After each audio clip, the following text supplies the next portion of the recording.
süreç aslında yani halk tabanında çok şeffaf ilerleyen bir süreç değil.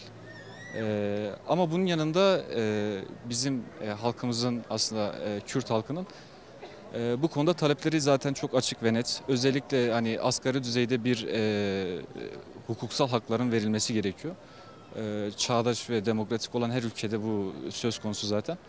Bunun için yani Kürtlerin talepleri çok belli, çok açık, çok net bir şekilde.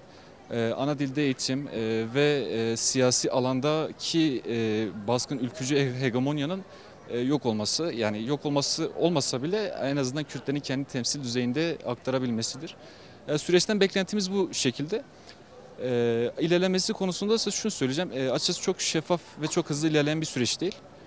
Bu konuda aslında gerekli her iki tarafın da gerekli adımlar atması gerektiğini düşünüyorum. Öncelikle samimiyetine güvenmek gerekiyorsa bu sürecin bizim siyasi tutsaklarımızın, siyasi rehinelerimizin öncelikle koşulsuz şartsız bırakılması gerekiyor. Çünkü bunun muhatabı siyasilerimizdir.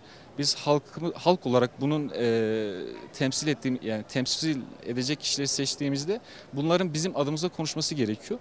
Ki doğal olarak bu Sayın Selahattin Demirtaş olabilir, Sayın Abdullah Öcalan olabilir. Dediğim gibi ilk samimi adım siyasi tutsakların bırakılması olabilir. Onun dışında çok ivedi bir şekilde bir dil önemli. Yani dilin şey yapılması gerekiyor, bırakılması ve akademik düzeyde de çok hakim olarak uygulanması gerekiyor. Ben dediğim gibi samimiyete inanılması için siyasi tutsakların bırakılması ve dil konusunda bazı ayrıcalıkların tanınması gerekiyor. Ya aslında bunu yıllardır bekliyoruz. Tabii şimdi parti tarafından hep bir adım atıldı. Hükümet tarafından adım atılmıyordu. O da bu sene önderlik sayesinde atıldı. Güzel bir süreç, yani bizim için olumlu, güzel geçiyor. Yani umarım 7 Haziran seçimlerinden sonraki süreç gibi olmaz. Tekrar yani parti ve biz Kürt halkı kandırılmayız. Bu şekilde devam ederse güzel şeylerin olacağına inanıyoruz. Ya aslında bu adımları çok erken beklemek de yanlış olur hükümetten. Şimdi kendi aralarında tartışıyorlardır, emin olun. Yani o çatı altında çok büyük tartışmalar yaşanıyordur. Önderliğin çağrısından sonra hani ne yapabiliriz, ne edebiliriz? Özellikle Bahçeli'nin işte meclise gelsin, haykırsın muhabbetlerinden sonra onların da arasında bir tartışma falan vardır. Bu 5-6 ay bence kısa bir süredir. En az bir yılı bulur. Hani kısa bir zamandır diyorum 6 ay. Şimdi Rojava'da bir devrim var. Şimdi hükümet bunu da görüyor. Şimdi bu devrimi gördüğü zaman orada nasıl bir engel olabilirim? Kürt büyümesine, devrimine nasıl engel olabilirim diye zaman da kazanıyor orada. Şimdi buradaki çözüm süreci Rojava'daki Kürtlerin de yararınadır. Buradaki işte silah bırakmadır, onların yararınadır. Onların ordulaşması için yani çok mükemmel bir adımdır. O yüzden hükümet yani biraz gecikecektir. Tabii siyasi tutsakların bırakılması falan, ya bunları biz de bekliyoruz. Hani ama süre bence kısıtlı bir süre değil ya. Daha uzun sürecektir. Siyasi tutsakların bırakılması, özellikle siyasette, partide çalışmalarda bulunan arkadaşların şu anda mesela içeride olmaları yani çok büyük bir hezimet. Onların dışarıda olması lazım. Tabii dışarıda da medya saflarında da tutuklanan arkadaşlar var içeride. Onların bırakılması zaten çok daha büyük bir adım olur. Yani bu adımları bekliyoruz. Ana dilde eğitim. Bunları söylemeye zaten gerek yok. Bunları söylemeye gerçekten gerek yok. Şimdi bir barış olacaksa benim de istediklerimi karşılamak zorundasın. Öyle değil mi? Barış ikimizin arasında olacak. Yani bir an önce kendi çatılarının altındaki o tartışmayı bitirsinler. Kendi aralarında. Eminim ki şu an çok büyük tartışmalar yaşanıyor. Bitirsinler bir an önce. Güzel adımlar atsınlar. Biz de rahat rahat yaşayalım. Kimse ölmesin.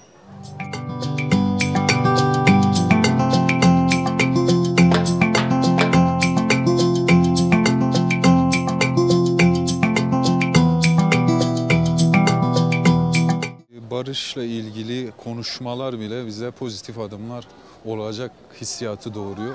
Tabii bunların devlet kanadında, önderlik kanadında pozitif olmasını bekliyoruz. Keza bence Kürt siyasetinde büyük adımlar atıldı. Hükümet adına da bu adımların atılmasını öncelik olarak bekliyoruz.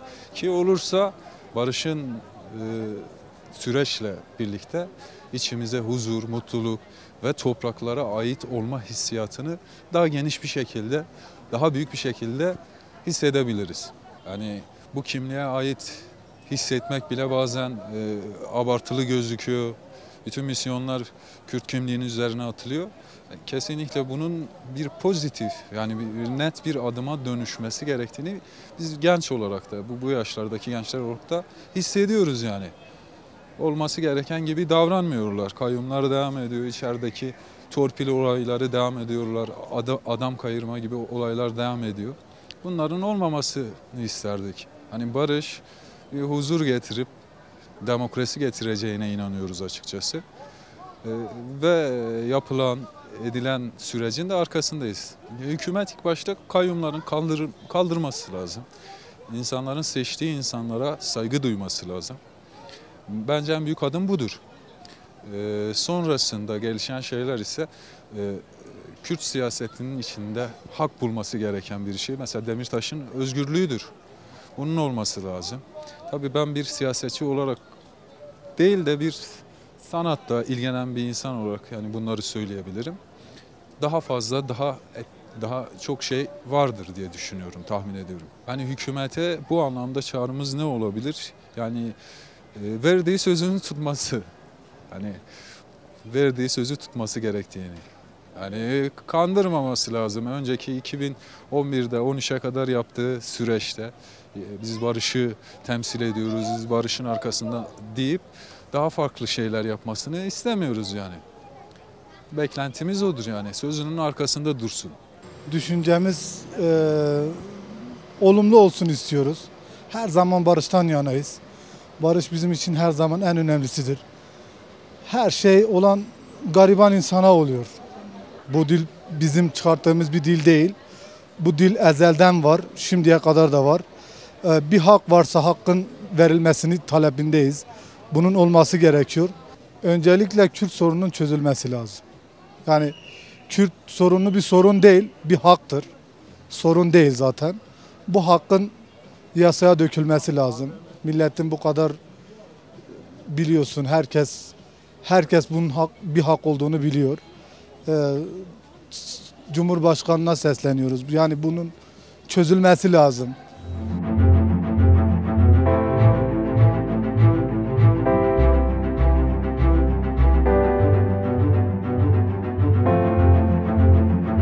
Ya bu süreci biz ilk başta Abdullah Öcalan olduğu için çok değerli biliyorduk. Ama şu an bir güvensizlik var süreçte. O da hükümet tarafından. Bizim bu taraf istediği adımı atıyor ama hükümet tarafı atamıyor. Mesela birinci öncelik ana dilde eğitim. Kürtçe ya da Kürtçe konuşmak, Kürtçe kendimi hakim edeyim. Komisyona gidiyor barışhaneleri. Orada Kürtçe kendini ifade edemiyor. Burada bir güvensizlik görüyoruz. Ya öncelikle siyasi tutsaklar bir şey yapmaları lazım. Bir adım atılması lazım. Hasta tutsaklar var. Siyasi tutsaklar başta Selahattin Demirtaş, Selçuk Mızraklı. Bunlara öncelikle bir adım atılması lazım. Onun için bize bu sürece bir güvenelim yani. Güvenilecek şu an şeffaf hiçbir şey ortada yok. Çağrım yani budur. Diyorum ki öncelikle siyasi tutsaklar, ana dilde eğitim. Yani bu taleplerimiz karşılansın. Şu an süreç diyorlar ama Kandil'i bombalıyorlar. İşte burada bir güvensizlik ister istemez çıkar ortaya halkın içinde. Onun için yani diyeceklerim şu an bu kadar. Ya biz bu süreci olmasını çok istiyoruz iki tarafta da. Şimdi çok analar ağladı iki tarafta da. Biz bu sürecin olmasını çok istiyoruz. Bir genç olarak ben istiyorum. Ama süreç ne kadar doğru, ne kadar onu bilemiyoruz. Çünkü iki taraf da kapalı. Süreç bayağı da zaman geçiyor. Bu sürecin net bir bilgisi halka verilmiyor. Onun için halk da biraz yani olumlu bakmıyor. İki tarafta da bir açıklama yapılsa, iki tarafta da bir adımlar atılsa gerçekten hani halk bu sürece destek verir. Ya ilk başta nasıl bu siyasi tutsaklar bırakılması lazım. Doğru mu? İlk başta mesela yönetim iki taraf dediğimiz hem devlet yönetimi hem DEM Parti. İkisi de net bir bilgi verilmiyor. Şu anda kapalı bir kutu gibi bu süreç devam ediyor ama perde arkasında ne var ne yok onu kimse bilmiyor. İlk başta bu halka inandıracaklar. Ama halka inandırmadığı için kimse de bu sürece inanmıyor. Ya adım atması için ilk başta Demirtaş'ı bırakması lazım. Demirtaş'tan ziyade diğerleri de bırakılması lazım. Diğerlerimiz siyasi tutsakları diyoruz. Ama bunu bir ilk adım Devlet Bahçeli attı ama bunun devamı gelmiyor. Özellikle DEM Parti'de bir adım atılmıyor. Bir oyalanma var. Bir oyalama nasıl var? Şimdi herhangi siyasi tutsaklar Demirtaş ve onun benzeri milletvekillerinin adı herhangi bir isimleri ortada geçilmiyor. Geçilmediği için kimse de buna inanmıyor. Şimdi bu Demirtaş, diğer milletvekilleri bu süreç içinde yani bu zarf içinde cezaevinde. Doğru mu? Ama bunlardan herhangi bir adım atılmıyor. İlk başta bu siyasi tutsakları bırakacaklar ki halk da buna inanacak. Ama süreç var mı yok mu onu bilemeyiz. Perde arkasında, her şey perde arkasına konuşuluyor. Şu anda bir süreç iyiye mi gidiyor, kötüye gidiyor bilmiyoruz. Ama belli ki biz iyiye gitmesinin taraftarıyız. Çünkü iki tarafta da çok analar ağladı. Artık Türkiye olsun yani. Biz onu istiyoruz. Ama diğer tarafta bilmiyoruz artık ne olacak. Yani biz olumlu yaklaşım derse olumluyuz. İstiyoruz süreç olsun iki tarafta da. Yani artık Türkiye gerçek bir Türkiye olsun. Çünkü dört bir yanımız savaş. Dört bir yanımız savaş ama bu bize yansır mı yansımaz onu da bilmiyoruz. Türkiye ilk başta kendi içindeki savaşı bitirecek ki dış devlet, dış ülkeler bize giriş yapılmayacak. Savaş bize yansımayacak.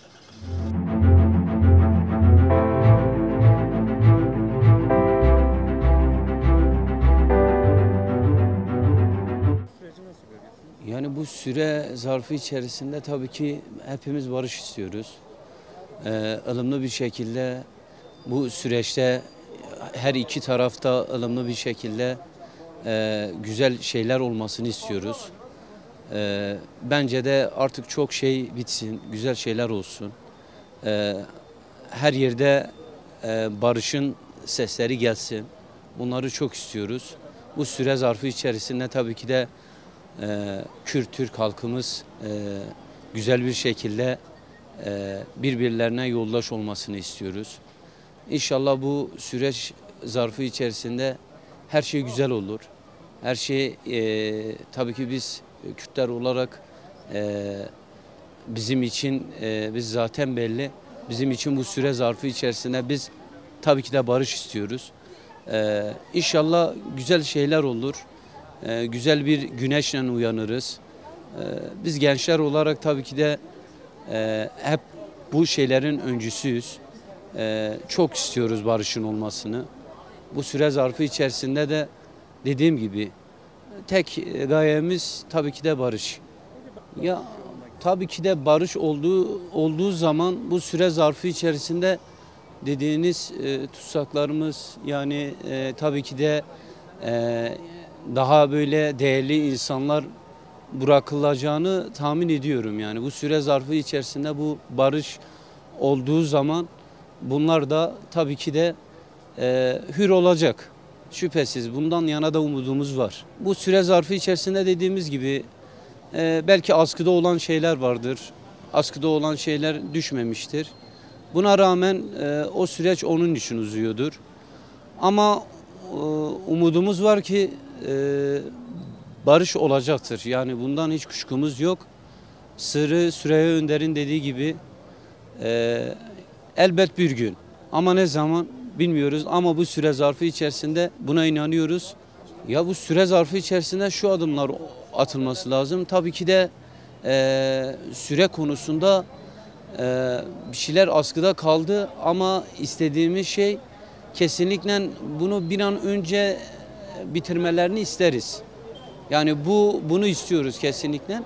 Ama bu süre zarfı içerisinde uzadıkça tabii ki de insanların düşünce olarak kapılma yani akıl fikir kapılma kuşkusunda psikoloji olarak bir konuda tabii ki de akıllarında kalmış bir süre var.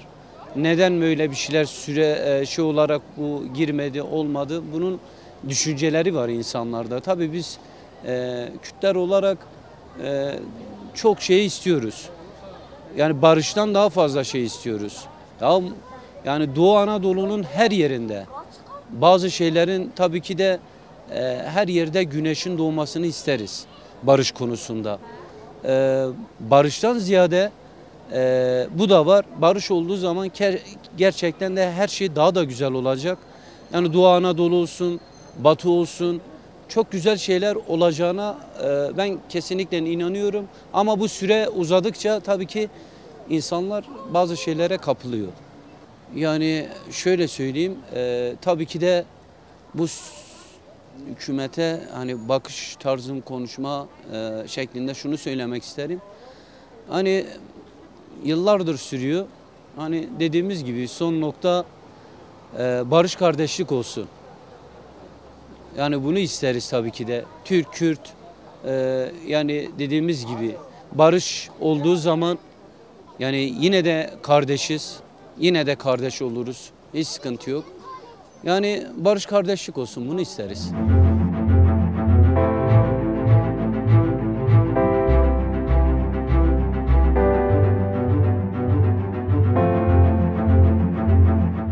Yani hangi adımlar atılmasını istiyorum derseniz, yani şimdi Kürt gençlerimizin en çok problem ettiği konu, hani batıya gidiyorsun her zaman bir ırkçılığa uğruyorsun. Hani bizim Van'daki gençler genellikle gidiyorlar batıda çalışıyorlar. Batıda çalışmasının en temel nedeni burada iş istihdamının az olması.